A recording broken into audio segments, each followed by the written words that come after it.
Can I ask you a hard question? Who's actually in charge of your time right now? Is it your calendar, your clients, your inbox, or is it you? And sure, I know you probably know the right answer. But when you look at how you're actually spending your time, does it tell the story that you want to tell?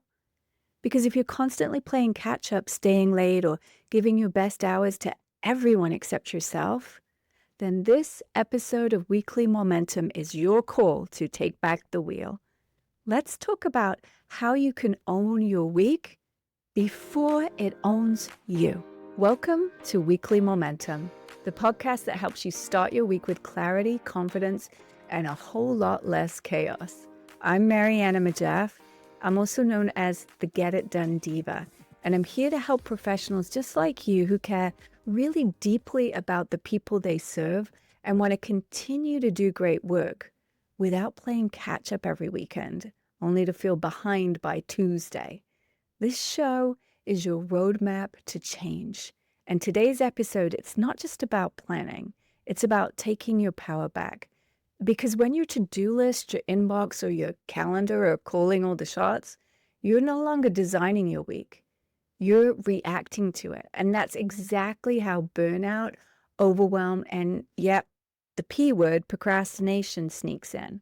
So today, we're going to shift that together by unlocking the momentum code. Most of us catch ourselves from time to time saying things like, I'm such a procrastinator, or I get so distracted, or I'm a perfectionist. That's why I haven't finished that best-selling book that I'm thinking about.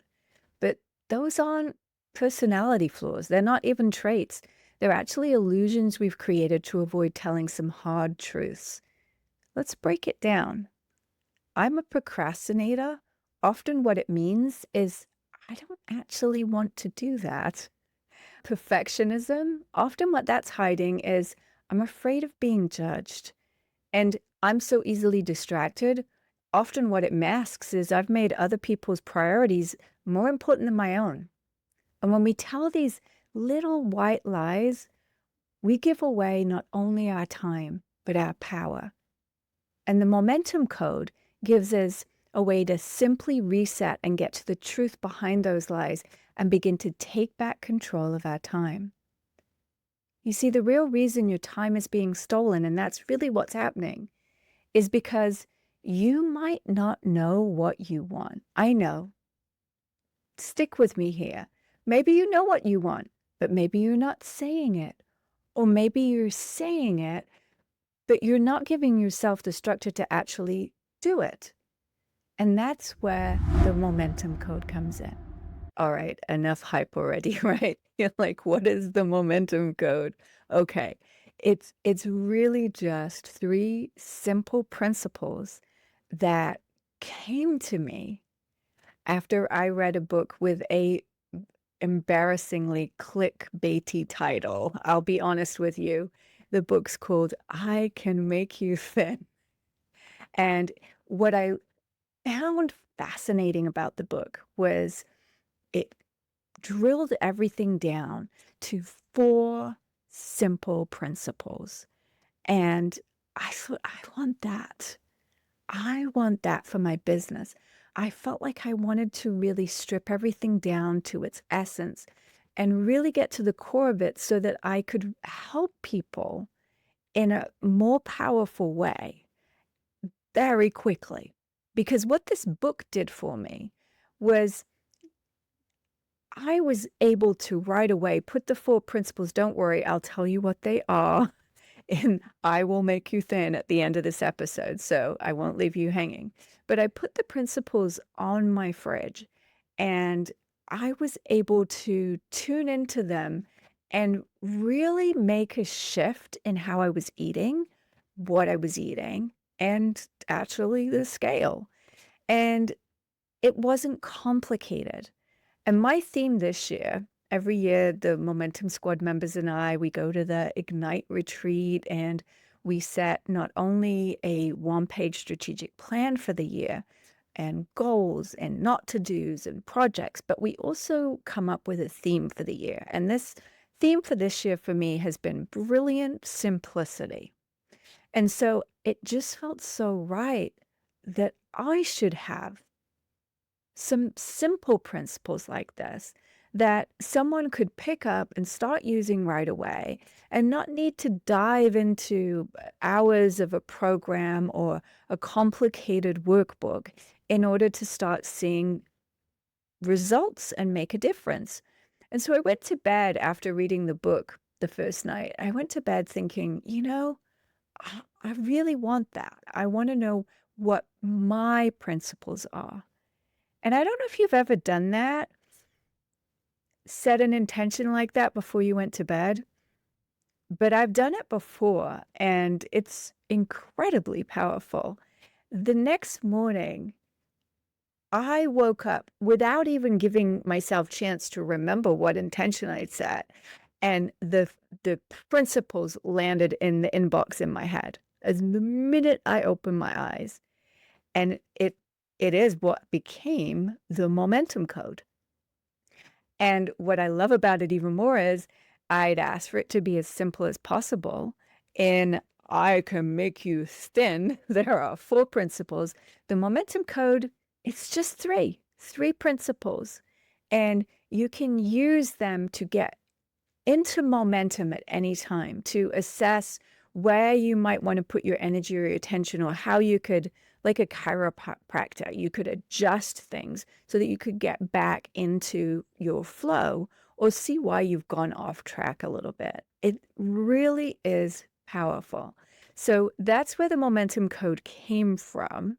It's so simple and easy to follow, even on a micro level. It breaks down the whole procrastination or distraction or perfectionism can have over you. And it allows you to break through all of the noise and take back your power. No matter what's going on, you can apply these principles. Number 1, know what you want. Number 2, say what you want. And number 3, do what you say. It's so simple. It's so easy to follow on the micro level. It can help you release the hold of procrastination over you. It allows you to break through all of the noise and take back your power because you're not lazy and you're not broken. And that damn P word, procrastination, isn't your identity. It is an illusion. It's not even real. It's a distraction. These blockers, I see them in clients all the time. They're not who you are. They're just stories. They're defense mechanism. Behind them, there's some much deeper truths. Procrastination often hides, as I said, indecision or disinterest. Perfectionism hides fear or judgment. Distraction hides unclear priorities or people pleasing. So if you're struggling to stay focused or be consistent or follow through, I want you to try something new. Next time, catch yourself saying, I'm such a procrastinator or a perfectionist, or I get so easily distracted. I want you to check in and use the momentum code and ask yourself, do I know what I want? Have I asked for what I want? Am I doing what I said? And the momentum code allows you to take back your time, your week, and your life. Every episode of Weekly Momentum is going to follow the same format. There are 4 steps that I've been doing with the members and with my clients to help them with their weekly planning for over 20 years.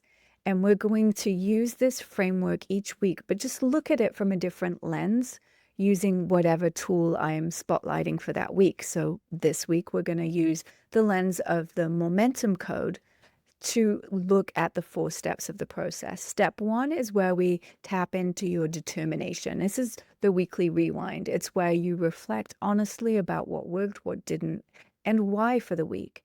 Step 2 is where we activate that inspiration. We reconnect with what you actually want. And step 3 is about vision. This is where we brainstorm, we pre-pave the week and realign your calendar with your priorities and your focus. And step 4 is all about taking action. We're going to define your weekly top 10, your weekly goal, and create a rhythm that's going to help you to stop reacting to your week and start designing it with clarity and intention. We're going to unlock your inner diva. I don't know if you caught it just now, but we've got determination, inspiration, vision, and action taking. See how I did that? So let's dive into step one right now. Determined, and rewind your week together. Now, I do want you to keep in mind that you can just follow along and listen, and you'll develop the habit. It will soak in. I'm pretty confident that it will. But even better, grab your journal, a favorite notebook, or a Google Doc, and actually write as you're listening and follow along with the steps. If you want to make it super simple and use the exact same worksheets that I use with all of my clients and with the members of my inner circle, the Momentum Squad, you can download the Finish by Friday for Busy Professionals Time Freedom Kit. In that kit, you're going to find all the pages for the weekly momentum process and all the worksheets so that you can follow along. So you might want to hit pause, download that right now, print it out so that you can go ahead and follow along as we move through all 4 steps. Just go to getitdonediva.com and you'll find it right on the homepage. Not only are you going to get the weekly momentum planning sheets, you're also going to get a weekly scorecard so you can gamify things and track your metrics, the daily rewind questions, and a 2-page calendar you can use to plan your week, and the emotional thermometer, which is a tool that you can use to stay on top of your emotional intelligence and your mindset, and 21 questions to help you unlock even more momentum. There is even a guide in there to map out a Get It Done day. So go ahead and visit getitdonediva.com to download the Finish by 5 for Busy Professionals Time Freedom Kit. Now, if you already have one of my Momentum 90-day planners, then you can simply turn to the pages. They're right there in the planner as well. And if you're interested in purchasing one of the Momentum planners, you can find those on the website, getitdonediva.com, under Shop Planners and Journals. Let's dive into step 1 of the weekly momentum process. Remember the momentum code? Know what you want, say what you want, do what you say. We're going to keep that in mind as we move through all 4 steps of the process. Step 1 is where we look at rewinding the last week. And the reason this is so important is because we learn through our own experience. And someone can tell you what to do or that you're doing something wrong a million times, but you're not going to really be able to create an upgrade or a shift or a change unless you actually see the evidence for yourself. So the way that we start to begin to look at our last week is very simply using 7 questions that I have had the members doing for decades now. And it's a great way to quickly move through what worked, what didn't, and why for the last week. What I want us to do is I want you to be keeping in mind as you're answering the questions, did you know what you wanted last week? Did you say? And to say what you want, really what that means is it means that you communicate it.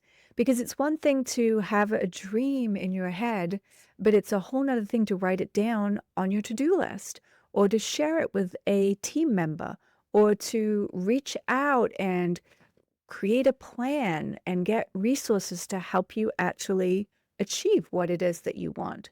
So that's why it's 2 separate steps. Knowing what you want is the inkling, is the feeling, is tapping into the passion.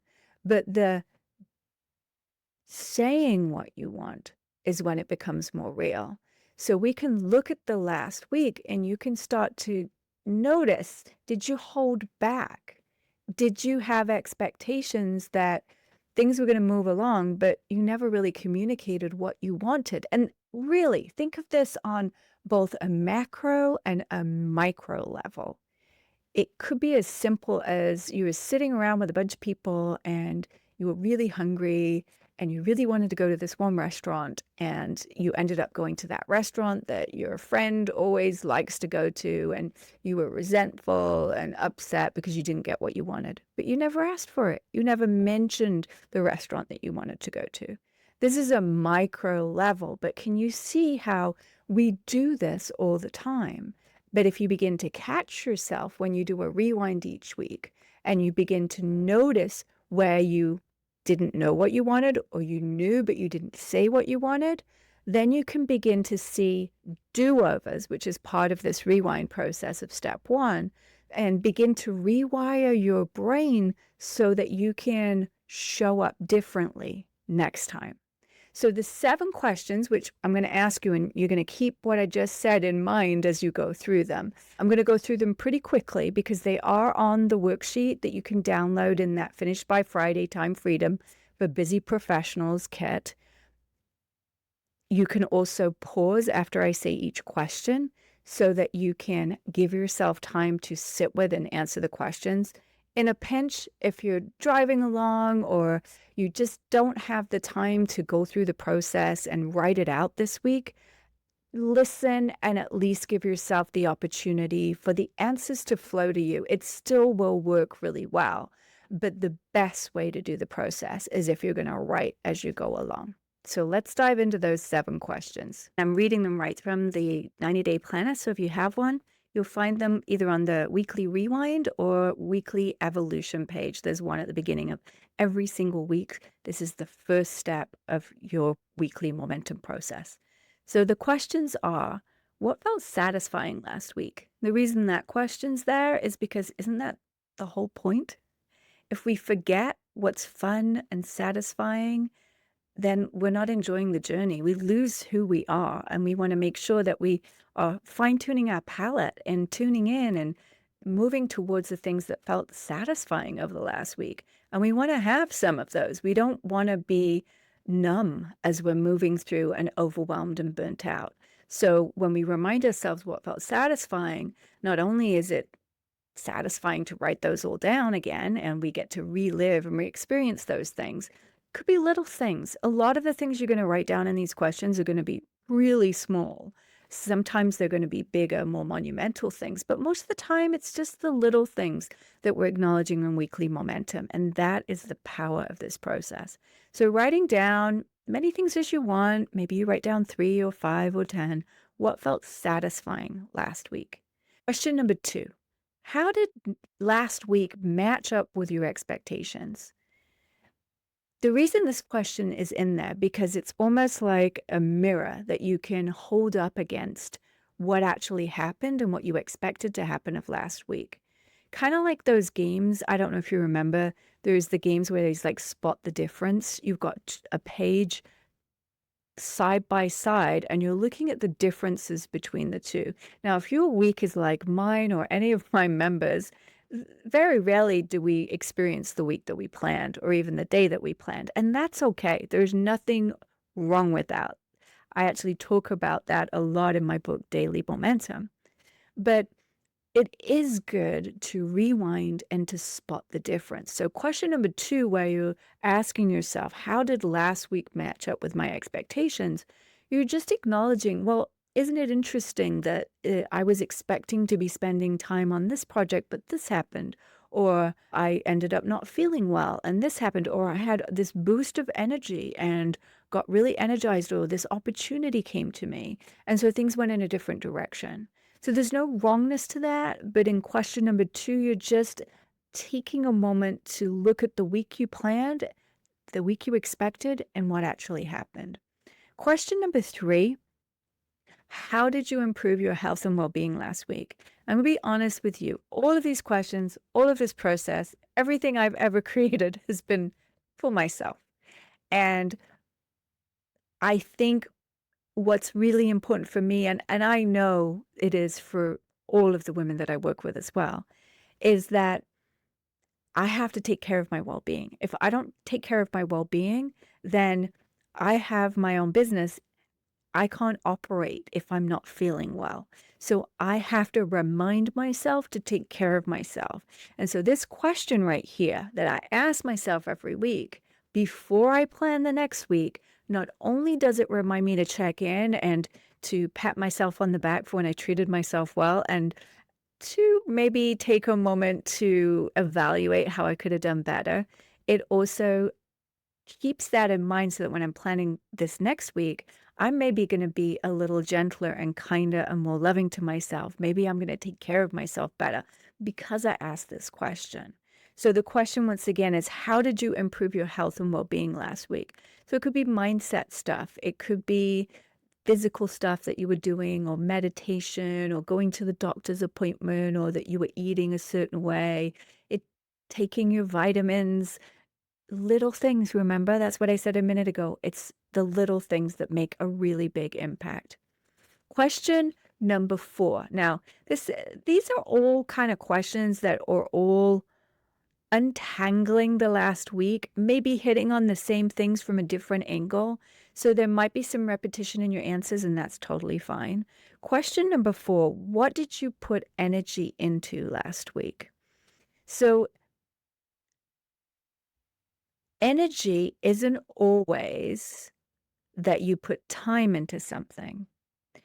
You could have been thinking about something all week and not taken any action on it, or worrying about something, and it sucked your energy like a vampire. So this question is an opportunity for you to identify what took your energy last week. And as you're doing that, you're also able to notice, was that what you wanted to take your energy last week? Because to go back to the momentum code, we're looking at knowing what you want, saying what you want, and doing what you say. So you may have known what you wanted.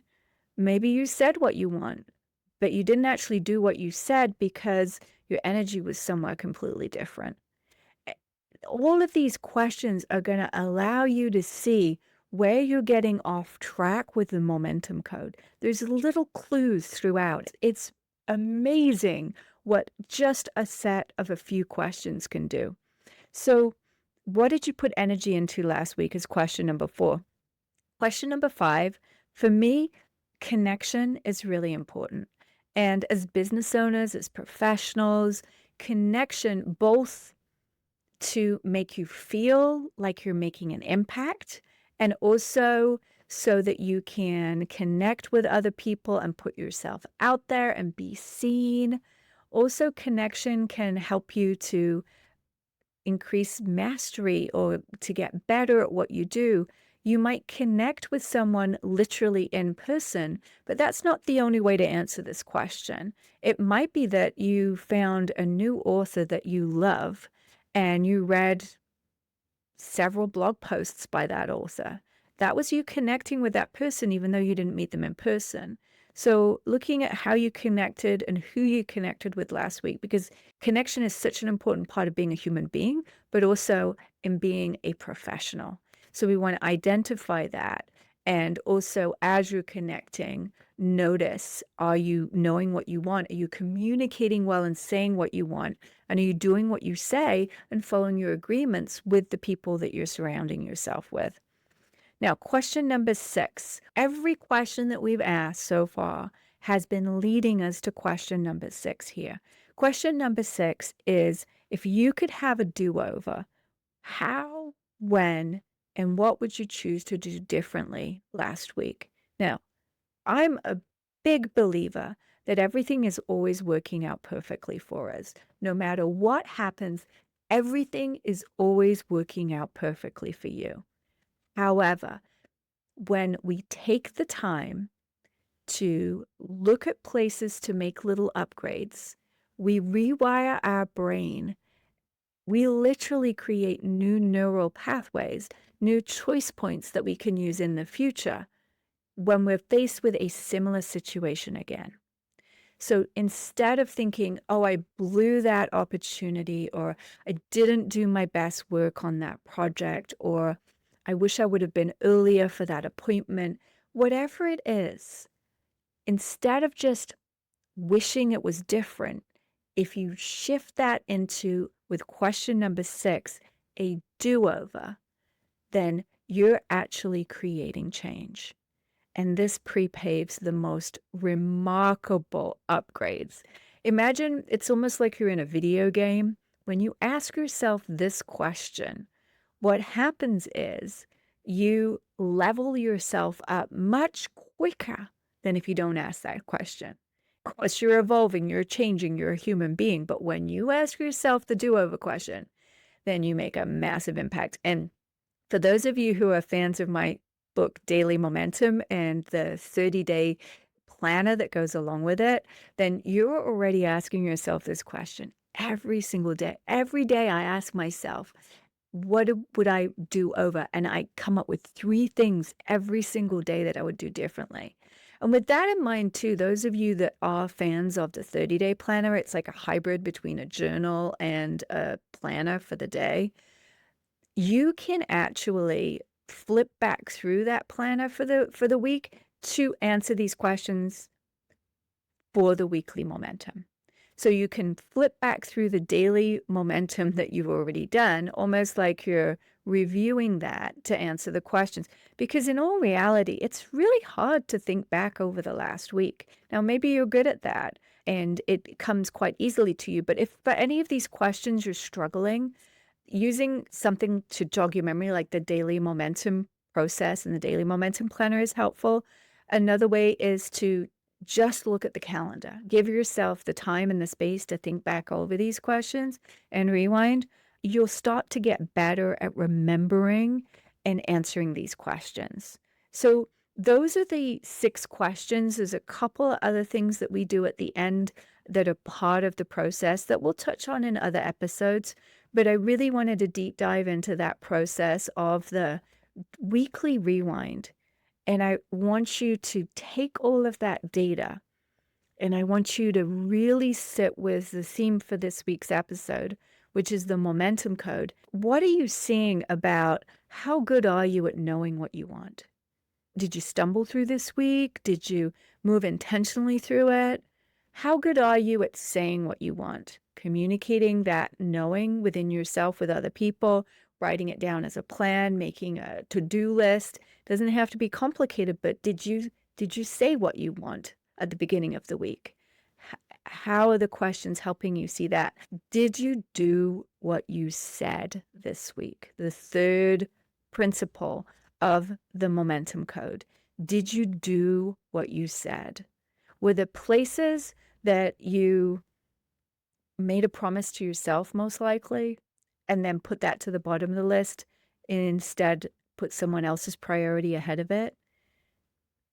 This is your opportunity to start to notice your habit of doing that, where you do it, which environments, which people, which situations bring you to the point where you will give up or let go of the agreements that you've made with yourself in lieu of actually putting someone else ahead of you. Now, there's times where that's necessary. There's times where that is the best thing for you to do. There's times when you want to do that, but I want you to be intentional about it. When you make a conscious decision to go ahead and change course, not go to the gym in the morning, or to not work on writing that book today, I want it to be an intentional decision that you're making, because if it's not, you're chipping away at your emotional bank account. And you start to then buy into the lies that you're just a procrastinator or you get easily distracted. These are just lies. When you chip away at your emotional bank account, what you're doing is you're giving power to the lies of procrastination, of distractions, of overwhelm, and you're making them real. You're giving them power instead of taking control of your week. And for some of you, it's going to be a really uphill battle to shift this. We've got years, we've got decades of habits of putting other people first, deciding you're a procrastinator. And at the core of this is principle number 3, doing what you say. When you start to see little do-overs, it's like you're untangling a really big ball of string that is all knotted up. And you untie a few little knots each week with the do-over question, you'll start to begin to shift and see and ease into more flow, more momentum, and create better choice points for yourself as you step into the next week. Momentum, sometimes it's going to take you a little while to get into that flow, that habit, to begin to finish by 5 or before 5, to take back control of your weekends, to begin to not use all your best energy on everybody else's projects before your own. All of these shifts are going to be gradual. And then suddenly one day you're going to look up and say, oh my goodness, I can't believe it's 4 o'clock and I've already finished work. So we've gone through the rewind part of the weekly momentum process. Now we're going to move quite quickly through steps 2, 3, and 4.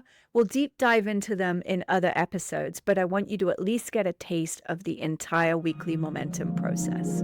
Step 2 is where we're going to activate the inspiration, the passion. We want to reconnect with what you actually want. Step 2 is where we plug back in and reconnect with some of your bigger goals and the vision that you have for the future that you want to step into. So in step 1, we were rewinding the last week. It was the last 7 days. In step 2, we're gonna pull out the camera and get a wider shot. Now, if you're a member of the Momentum Squad, my inner circle, you're familiar with the 90-day power plan that we create together. And we also do annual goals that we do at the Ignite retreat every year in January.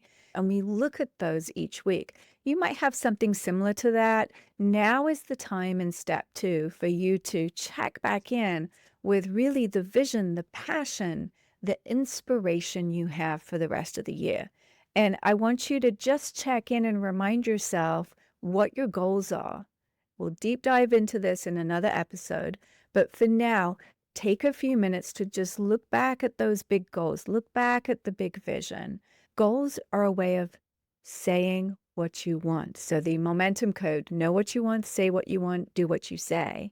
We can get really hard on ourselves and feel like we're not living up to what we've said we're going to do, but maybe we never actually formally created goals. That's another reason why I'm a huge fan of having a 90-day power plan, because it gives you a roadmap, it gives you a blueprint so that you have very clear expectations and, of course, adjust it as you go along. It's not in stone. And that's something that you'll hear me say quite often. I give you full permission to change your mind, but still have a goal, still have a plan, a roadmap, which will empower you to do what you say. It's critical that you know what you want in the form of a goal or a plan, however formal that is, so that you can do what you say. So step 2, checking in with those bigger goals. And now we'll move into step 3. Now, in step 3 of the weekly momentum process, what we're going to do is we're going to focus on your vision of the future. This is where we brainstorm, we pre-pave the week. We're going to align your calendar, the actual calendar that you have, the things that you're saying that you're going to spend and invest your time on lines up with what you want, right? We want to make sure that you're setting yourself up for success. And so often we skip this step. So step 3 is where the first thing that you could do is literally look at the calendar. If you have the 90-day planner, you can write on here. There's a 2-page, some of them have a 1-page spread where you can write down what you have going on this week. You can start to really look at the landscape of your time. If you're going to take back ownership of your time, then you have to know what you want. And another way to know what you want is to write it down on your actual calendar. Otherwise, it's this gray area. It's fuzzy. It's not clear. You're most certainly not saying what you want if you're not writing things down on a calendar of how the week is going to be. Now, of course, you can have blocks of time that are white space. I encourage that. I feel claustrophobic if I don't have free time. I'm not saying time block every minute, but if you want to know what you want and say what you want so you can do what you say, then it's critical that you actually write things down on your calendar. So as in step 3, one of the first things you're going to do is you're going to write on the calendar what it is that you've got going on this week. Remind yourself of the things that are on there already. I love electronic calendars. I love technology and I use one and it helps me get reminders and send reminders to clients. But there is something tactile, magical about writing it down on the page. So I do both. You'll find your way which flows best for you. The other part of step 3, right? So there's the vision of the week, of the times and the time slots and the time blocking. And then there's the brainstorming of your focus, the vision of what you want to choose to put your time and invest it in this week. And a lot of times what people do is they just, whatever the first thing that comes into their mind, that's their to-do list, and they set their goals. They don't even do step 1 and 2 that we did already. And then they're just going to end up just kind of spinning in circles because whatever's the fire that they need to put out, that's going to be the thing that's going to be on their weekly to-do list, if they even have a weekly to-do list or a weekly goal. What we're going to do in step 3 is we're really going to take time to brainstorm and to mind map a little bit, to think about where do you want to be by the end of this week? That's the main question that you want to be chewing on in step 3, this visionary stage. Before you nail it down, could you give yourself a chance to just sit with it? Like if you were designing your kitchen and you were going to invest in a whole new cabinets and new countertops and everything, you probably spend some time looking at Pinterest, getting magazines or brochures from the home store and look at different options and hold color swabs against the wall. You take some time to feel into, to decide what you wanted. Can you give yourself that same time, that same energy when you're planning your week? So step 3, really looking at where do you want to be by the end of the week, especially because in step 2, you reminded yourself of your bigger goals and what's important. That is going to be percolating now because of step 2. So you're going to come up with more ideas that are going to move you towards some of the things that are your bigger goals as well, because you invested the time in step 2. Just brainstorm, write things down that you are not committed to doing. In step 3, you're not making any commitment. Step 3 here gives you an opportunity. It gives you a chance to try on for size some of the things you might say that you'll do this week before you make a commitment to them. So in step 3, feel free to write things down, not on the weekly to-do list. This is where you do what you say, but in the area above it is where you're going to mind map and you're going to just put things down and look at everything. There was a time that I did this and I was mind mapping everything I was going to do for that week. And I had a moment of clarity where I realized I'd written down enough for at least a month, maybe even a whole quarter worth of stuff to do. And I didn't have that aha until I wrote it all down on the paper. That moment, what that did for me when I had that aha was I realized and was able to adjust that what I think, the dysmorphia of what I think is possible in my head. And when I write it down, I'm able to see more clearly a little bit of a clearer perspective of what I can get done in a week. I can make better choices about what I'm saying I'm going to do. Therefore, I can make better agreements with myself. So step 3, really give yourself that opportunity to feel your way forward into the vision of this week. Put down all the options. Don't limit yourself in step 3. Everything that we've been doing in the weekly momentum process has been leading us to step 4. Step 4 is honestly where most people start with weekly planning. If you did weekly planning before, I would imagine at a bare minimum, you did step 4. But the challenge is that without steps 1 through 3, step 4 is setting you up for failure.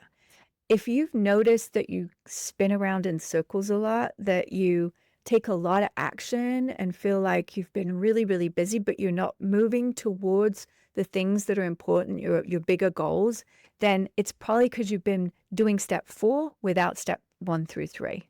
You've been just writing down what's ever top of mind and making that your to-do list. So what we're going to do now is we're going to look at all the stuff that you wrote down in step 3, all the possibilities, the vision you had for the week based on the week that you have, your calendar.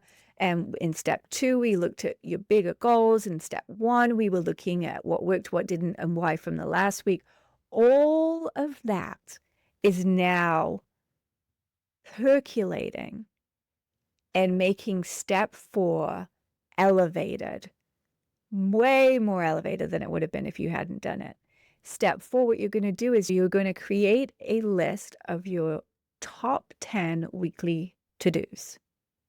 10 things. That's what you get. Now, you're going to look at your mind map, your brainstorming. You might write it in pencil and play around with different configurations of what the 10 are. And take the time as if you were making an agreement with someone else and making a commitment to what you're going to do. Because you want to unlock the momentum code. You want to be able to do step 3. You want to be able to do what you say. And the only way to do that is to make very clear agreements with yourself about what you put in your weekly top 10. Now, in other episodes, we'll dive into gamifying this part of the process, what a project and a to-do is, and how you might be organizing that weekly top 10, looking at next action steps, even how to score it. But for right now, I just want you to focus on making a list of 10 weekly to-dos that you are willing to commit to make an agreement so that you can do what you say. Now, if you do this, by the end of this week, you will have known what you wanted, said what you wanted, and done what you said. Now, one last caveat. Huge fan of changing your mind. Throughout the week, look at the list. I think the number one reason that the members of my inner circle will quote for not completing items on their weekly top 10, the number one reason for that is that they didn't really look at the list very often. So you want to look at the list. And as you're looking at the list throughout the week, if there is a to-do, one of the 10, that feels like it's not a good fit anymore, change it. Don't white knuckle it. Don't have things on the list that don't feel like a good fit anymore. I give you full permission to change your mind. So now you're all set up. You're set up to create massive momentum this week, to start to begin to look at your habits and your behaviors and begin to create do-overs so that you can upgrade and shift out of some of these habits that you have that have been keeping you too busy to succeed. Don't worry, I'm not going to leave you hanging. I'm going to share with you the 4 principles from the book I Will Make You Thin by Paul McKenna. Number 1, when you're hungry, eat. Number 2, eat what you want, not what you think you should. Number 3, eat consciously and enjoy every mouthful. And number 4, when you think you're full, stop eating. Those are the 4 principles from I Will Make You Thin. And just a reminder, the momentum code, super simple. I hope it resonated with you. Number 1, the principle, know what you want. Number 2, say what you want. Number 3, do what you say. Every week in Weekly Momentum, we'll move through all 4 steps of the weekly momentum process, but we'll be weaving in dozens of tools that I've been using for decades with the members of the Momentum Squad in my inner circle. Download the Finish by Friday for Busy Professionals Time Freedom Kit. In that kit, you're going to find all the pages for the weekly momentum process. Just go to getitdonediva.com and you'll find it right on the homepage. Not only are you going to get the weekly momentum planning sheets, you're also going to get a weekly scorecard so you can gamify things and track your metrics, the daily rewind questions, and a 2-page calendar you can use to plan your week, and the emotional thermometer, which is a tool that you can use to stay on top of your emotional intelligence and your mindset, and 21 questions to help you unlock even more momentum. There's even a guide in there to map out a Get It Done day. So go ahead and visit getitdonediva.com to download the Finish by 5 for Busy Professionals Time Freedom Kit. Thank you for joining me for this week's episode of Weekly Momentum. This is a podcast for busy professionals who do great work and still want to end their workday before 5 without a guilt trip. They want to go a weekend without checking email.